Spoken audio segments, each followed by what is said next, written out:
D'abord, c'est l'heure de la carte blanche du mercredi, signé ce soir Nicolas Bouzou.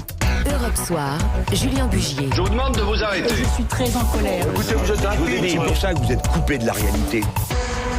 Bonsoir Nicolas. Bonsoir. Nicolas Bouzou, économiste, habitué de la carte blanche du 18-20. Alors ce soir, mon cher Nicolas, vous avez décidé de vous intéresser aux modalités pour pouvoir se faire vacciner, et notamment pour les plus de 75 ans. Il sera donc possible de prendre rendez-vous pour se faire par Doctolib et d'autres plateformes privées. Et vous dites...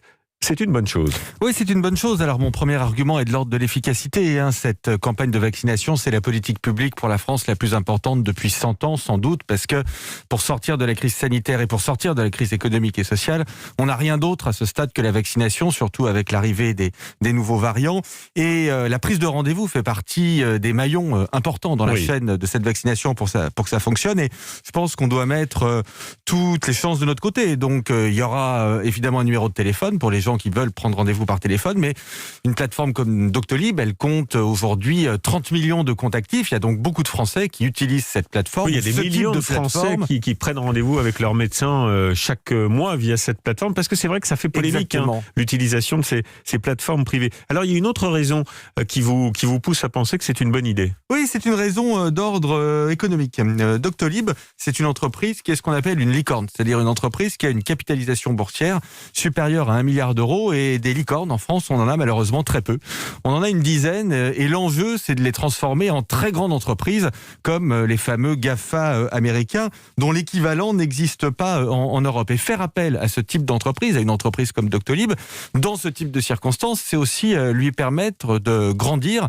Ce sont des entreprises qui fonctionnent avec des rendements croissants. Ça veut dire que plus on les utilise, plus elles sont efficaces et plus elles peuvent grandir vite. Et donc, quand la puissance publique peut jouer un rôle d'accélérateur de cette croissance, je pense que c'est extrêmement positif. Puis, il ne vous a pas échappé que ces derniers jours, on a eu beaucoup de polémiques sur la régulation des GAFA, à fort juste titre, et tout le monde a regretté, et moi le premier, qu'on n'ait pas de GAFA européen. Je pense que si on peut avoir de très grandes entreprises européennes du numérique comme Doctolib, c'est une excellente chose pour notre continent et pour notre pays. Tiens, j'ai une petite question en passant, Nicolas Bouzou. On sait comment ils gagnent de l'argent, ces gens-là, à Doctolib ?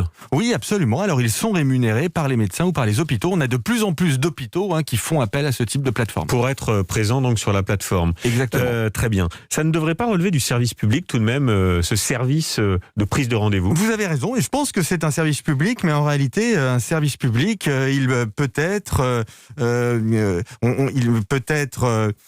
secteur privé, peut être mis au service de l'intérêt général, et peut-être qu'en France, il faut qu'on apprenne à séparer dans nos têtes le service public et le secteur public. Le secteur public, c'est quelque chose qui est très important, mais le secteur privé peut lui aussi remplir des missions de service public. Oui, d'autant que le gouvernement a mandaté le cabinet McKinsey, par exemple, pour s'occuper de la campagne de vaccination. Exactement.